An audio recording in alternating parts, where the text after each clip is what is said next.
حضرت لوط علیہ السلام کی امت پہ عذاب آیا.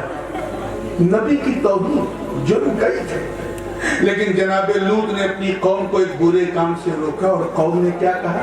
اے لوط، اگر تو اور تیرا خدا سچا ہے تو کہہ دے کہ ہم پر آگ برسا دے، لیکن ہم یہ کام نہیں چھوڑیں گے. ایسا عذاب آیا کہ قرآن کی آیت پکار اٹھی، وَأَمْطَرْنَا عَلَيْهِمْ مَطَرًا فَسَاءَ مَطَرُ الْمُنذَرِينَ إِلَّا عَجُوزًا فِي الْغَابِرِينَ ثُمَّ دَمَّرْنَا الْآخَرِينَ. آسمان سے آگ کے شعلے ایسے برسے کہ پوری زمین، پورا چھیتر جل کر سواہا ہو گیا. دیکھنا ہو کبھی اگر آپ اسرائیل جاؤ، جو موجودہ مقبوضہ فلسطین ہے، اس مقبوضہ فلسطین میں زرقہ کے مقام سے عمان سے بائی روڈ جاؤ تو 100-150 کلومیٹر تک آج بھی زمین کالی ہے جہاں قوم لوط. جرم کیا تھا؟ نبی کی توہین. زور سے بولو. یہ میں اس لیے زور سے کہلا رہا ہوں کہ توہین کرنے والوں کا میدہ خراب. توجہ کہوں گا، تھوڑی سی بات کیجیے، سواری میں تو ہونی چاہیے. اور ویسے بھی جب رات بڑھ جاتی ہے تو اینٹی بایوٹک کی ضرورت پڑتی ہے، وہ بھی ضروری ہے. پوری زندگی کے ساتھ دیکھیے حضرت ہود اور صالح کی امت کا کیا معاملہ. اپنے اپنے نبیوں کی، قوم عاد اور قوم ثمود توہین. صالح علیہ السلام کی امت نے تو انہی کی اونٹنی کو جس سے انہیں پیار تھا اسے ذبح کر دیا. حضرت ہود علیہ السلام کی امت نے اپنے نبی کا مذاق اڑایا. ایسا طوفان آیا، ایسا عذاب آیا کہ قرآن کی آیت پکار اٹھی، الحاقۃ مالحاقۃ وما ادراک مالحاقۃ کذبت ثمود وعاد بالقارعۃ فاما ثمود فاهلكوا بالطاغیہ واما عاد فاهلكوا بريح صرصر عاتیہ سخرها عليهم 7 ليال و8 ايام حسوما فترى القوم فيها سرعا كأنهم اعجاز نخل خاویہ فهل ترى لهم من باقیہ الى آخر الواقعہ. اور لمبا واقعہ ہے، تفصیل میں نہیں جاؤں گا.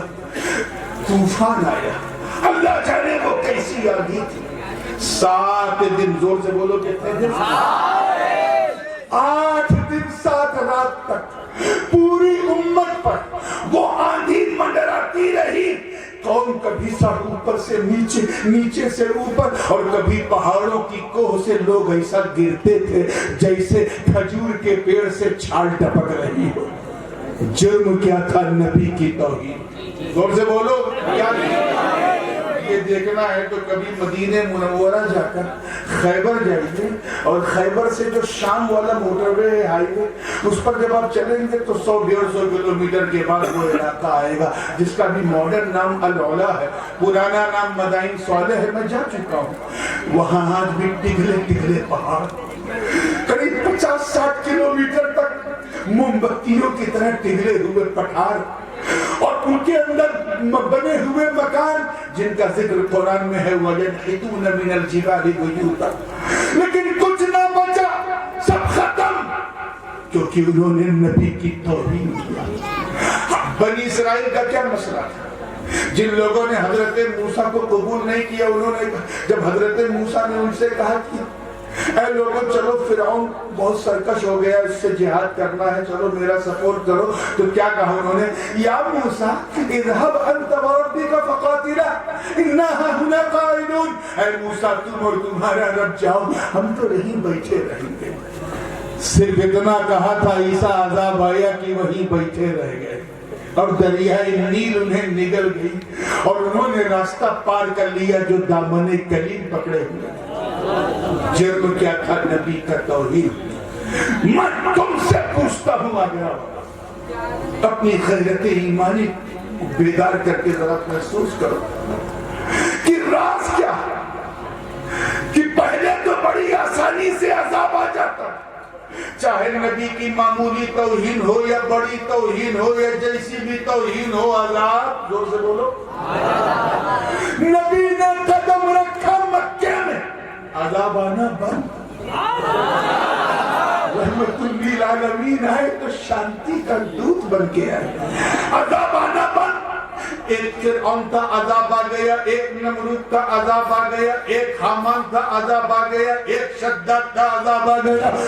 حضور کے شہر مکہ میں تو 50 نمرود تھے، سینکڑوں فرعون تھے، پتہ نہیں کتنے حامان و شداد، مگر عذاب ہے کہ آنے کو تیار نہیں۔ نبی کی راہوں میں کانٹے بچھائے گئے، پھر بھی عذاب ہے کہ آنے کو تیار نہیں۔ مصطفیٰ جان رحمت کے جسم کو طائف میں رگڑ رگڑ کے لہو لہان کر دیا، پھر بھی عذاب آنے کو تیار نہیں۔ جس میں پاک پر ناپاک کو جھڑی پھینکی، پھر بھی عذاب ہے کہ آنے کو تیار نہیں۔ کسی نے نبی کو مجنون یعنی پاگل کہا، ساحر یعنی جادوگر کہا، کاہن یعنی جوتشی کہا، جس کے منہ میں جو آیا بکتا رہا، لیکن آسمان ساکت ہے، زمین ہلنے کو تیار نہیں، آگ برسنے کو تیار نہیں، عذاب ہے کہ آنے کو تیار نہیں۔ 2.5 سال تک شعب ابی طالب میں میرے آقا کو نظر بند رکھا، کچھ کھانے پینے کو نہ دیا، پھر بھی عذاب آنے کو تیار نہیں۔ رات ہی رات میرے نبی کو مکہ چھوڑ کر مدینہ جانا پڑا، پھر بھی عذاب آنے کو تیار نہیں۔ میرے نبی کو مدینے میں بھی ظالموں نے سکون سے رہنے نہ دیا، بلکہ بدر و خیبر و خندق میں مصطفیٰ جان رحمت کو تلوار اٹھانا پڑا، پھر بھی عذاب آنے کو تیار نہیں۔ آخر معاملہ کیا ہے؟ ارے نبی تو نبی، آپ کے ظاہری پردے کے بعد منکرین زکوٰۃ کا فتنہ آیا، پھر بھی عذاب نہ آیا۔ فاروق اعظم کے سامنے سپاہیوں نے سر اٹھایا، پھر بھی عذاب نہ آیا۔ عثمان غنی کے سامنے بلوائیوں نے سر اٹھایا، پھر بھی عذاب نہ آیا۔ مولا علی کے سامنے خارجیوں نے سر اٹھایا، پھر بھی عذاب نہ آیا۔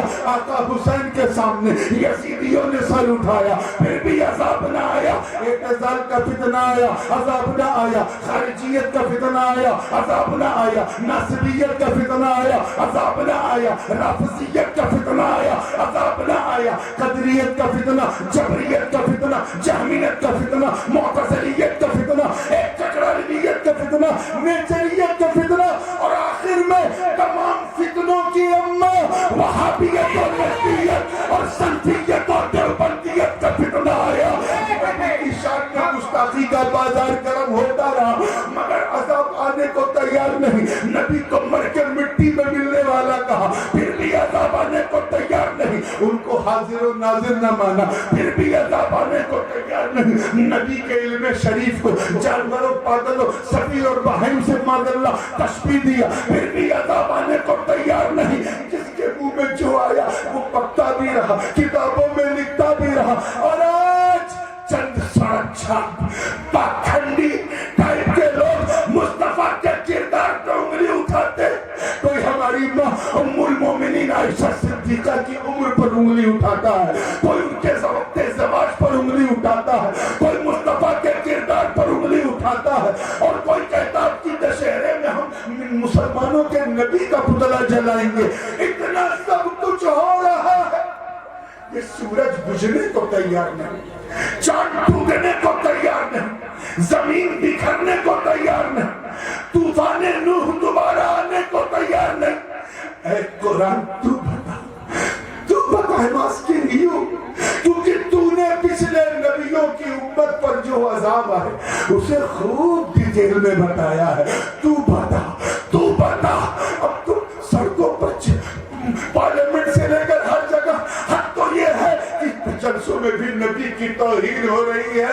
جسے ڈھنگ سے اردو بولنا نہیں آتا وہ بھی مصطفیٰ کی گستاخی۔ اے عذاب تو رکا کیوں ہے؟ اے قرآن تو بتا، تو بتا۔ تو اے آگرہ کی خیور سنیوں، عظمت شان کردار مصطفیٰ دیکھو کہ قرآن کی چمکتی، دمکتی اور مہکتی آیت نے فیصلہ سنا دیا۔ ما کان اللہ لیعذبہم وانت فیہم۔ اے محبوب، ان پر اللہ کا عذاب کیسے ہے؟